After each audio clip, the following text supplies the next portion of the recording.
Atenção, atenção.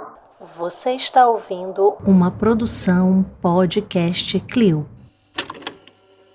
A gente vai falar de Lar em Chamas. É uma das 6 obras da paquistanesa Kamila Shamsie, ela que mora em Londres e que inclusive ganhou por essa obra o prêmio Women's Prize for Fiction no ano de 2018.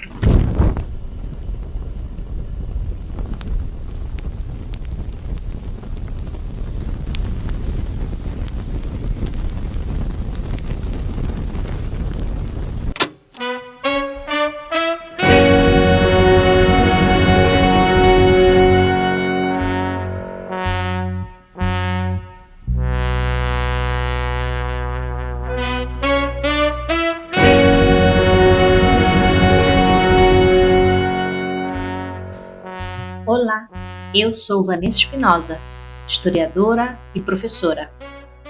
Aqui você está no Resenha Relâmpago, onde trago resenhas rápidas, sem spoiler, para facilitar a minha, a sua, a nossa vida de leitura.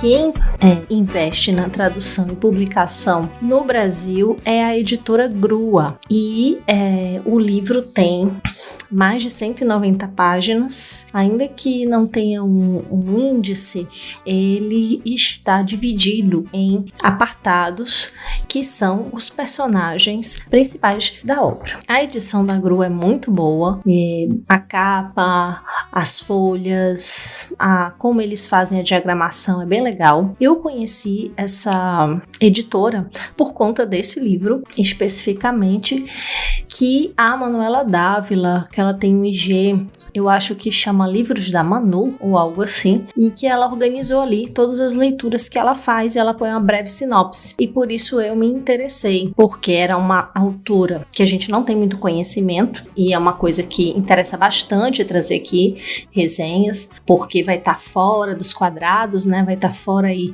desse consumo mais massivo e, obviamente, porque ela está num outro ponto de visão no mundo, né? Então, eu nunca tinha lido alguém paquistanês ou paquistanesa e essa foi uma oportunidade. E vou falar um pouco para vocês sobre isso.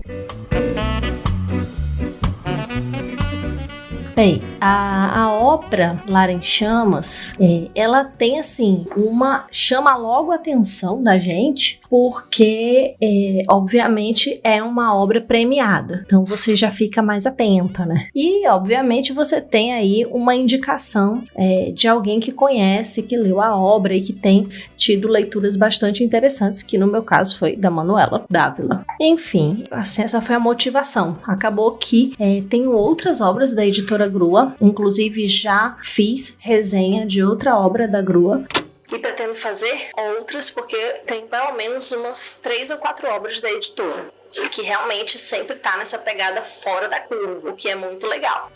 Bem, então vou te contar rapidamente a essência da trama para ver se te interessa ou não. Então, a estrutura, como já te comentei, tá nesses personagens que eu vou te falar agora, que seria a Isma, a Nika, Parvaz e o Camarada. Esses são os 4 personagens e a gente tem ali também o Eamon, que seria esse 5º personagem. Enfim, não está em ordem hierárquica, só mesmo a vida de cada um está ali contada em blocos durante toda a narrativa da autora. A essência da obra está totalmente baseada em Antígona. Em Antígona seria essa reunião das peças, enfim, das histórias de Sófocles. Então, a princípio, se você não conhece essa reunião dessas histórias dele, você pode ficar ali por fora, né, dessa lógica da mitologia grega. Mas, se você conhece o mito sobre Antígona, do dramaturgo, você já vai ter uma possibilidade de vislumbrar como é que vai ser a trama dessa literatura, dessa história da Camila. O que ela faz? Ela traz esses personagens principais, como por exemplo, aqui a gente tem Ismênia, que vai ser a Isma, por exemplo. Então assim, ela vai trazer Aemon ali no contexto da Inglaterra, e vai ser muito parecido com o nome do filho de Creonte, que vai ser o pai de Aemon, que vai ser ali um personagem também importante, representado pelo primeiro-ministro inglês. Então ela faz essa leitura do presente, estrutura a narrativa como se ela estivesse atualizando essa história no presente, né? E aí a trama vai estar baseada no Paquistão como uma matriz, enfim, familiar. Eles todos nasceram já ali na Inglaterra, mas teve seus pais, suas mães migrantes para aquele país. E aí essas pessoas são nascidas, mas têm, obviamente, família, tem toda uma identidade cultural religiosa associada à ascendência paquistanesa. Então, os irmãos, que seria a Isma, Onika e Parvaz, esses dois últimos gêmeos, com 19 anos, eles estão nesse núcleo. O outro vai ser justamente o do Karamat, que é esse cara que tem a ascendência, que tem toda a marca paquistanesa, porém ele galgou o alto posto ali político como primeiro ministro. Na verdade, é ministro do interior, que eles chamam ali o cargo do Karamat. E aí tem um filho, que é o Aemon, e uma filha. E aí dentro dessa lógica, né, eles começam a travar ali uma relação.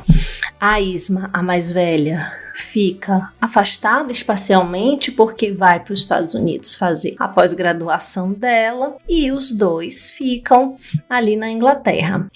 Justo o momento em que também Aemon estava nos Estados Unidos, encontra com Isma e vai para uma temporada na Inglaterra e gera o contato da Anika com ele. E a partir daí, eles têm uma relação amorosa que está permeada aí pelos afetos, pelo encontro, pela sexualidade e várias coisas que os une, mas também vai ter a ver aí com esse interesse de Anika pela posição do pai de Aemon, né? O Karamat Lone, que vai ser aí o ministro do interior.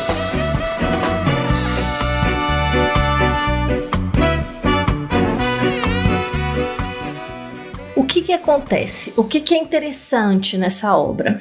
Considerando que essa é a trama central e não vou poder te contar muito para não estragar aí tua experiência, caso tenhas interesse. É o seguinte, a ideia da discussão vai estar muito relacionada com nacionalismo, cidadania, estar ali, ter uma certidão de nascimento na Inglaterra do século XXI não significa necessariamente que você vai ter um passaporte britânico, vai circular o mundo. As discussões interessantes que estão ali rolando têm a ver com o Estado Islâmico, com as formas políticas que são utilizadas ali para o controle, né, para que a gente tenha, vamos dizer assim, notoriamente uma política antiterrorista. Então, esses personagens, eles têm uma outra leitura do que é viver na Inglaterra, com seus medos, com suas formas de responder, com suas formas de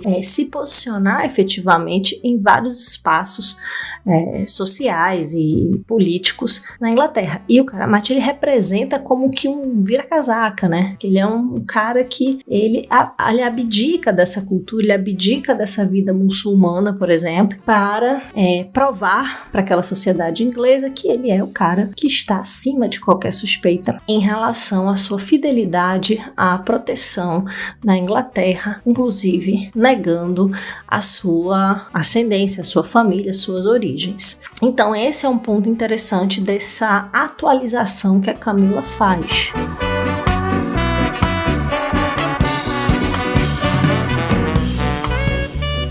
Por outro lado, a obra também tem uma pegada muito, sim, juvenil. Achei super interessante porque eu fui na livrariapublica.com.br para eu revisar a edição e o número de páginas.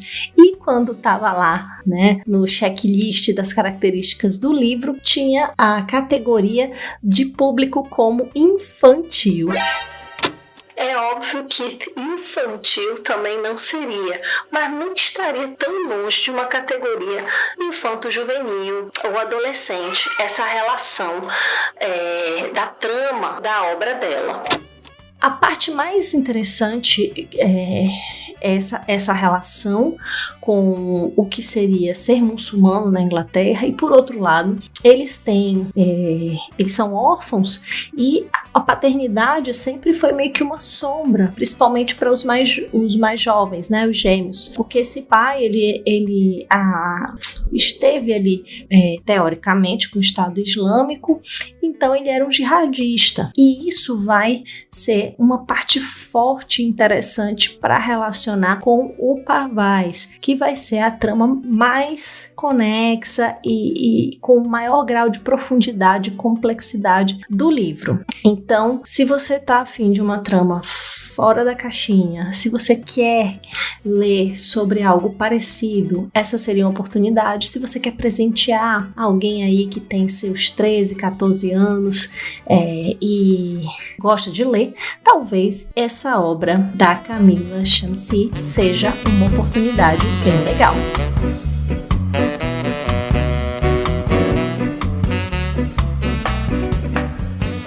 Temos então mais um Resenha Relâmpago, querido ouvinte. Para continuar sua experiência com o nosso podcast, me siga nas redes sociais, @vanessaespinosa.ufrn, e o Clio, @Clio História e Literatura. Links estão na descrição.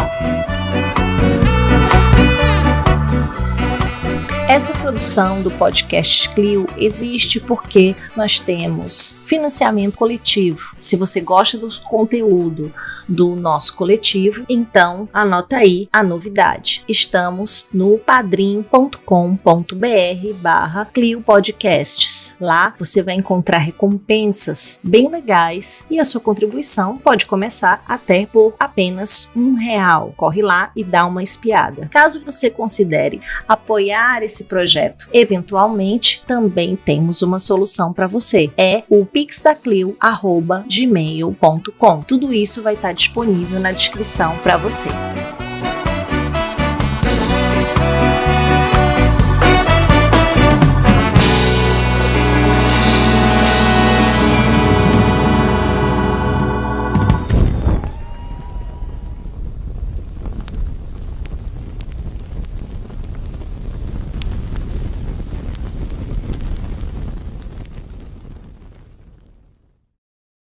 Muito obrigado, vão com Deus, valeu. Santos!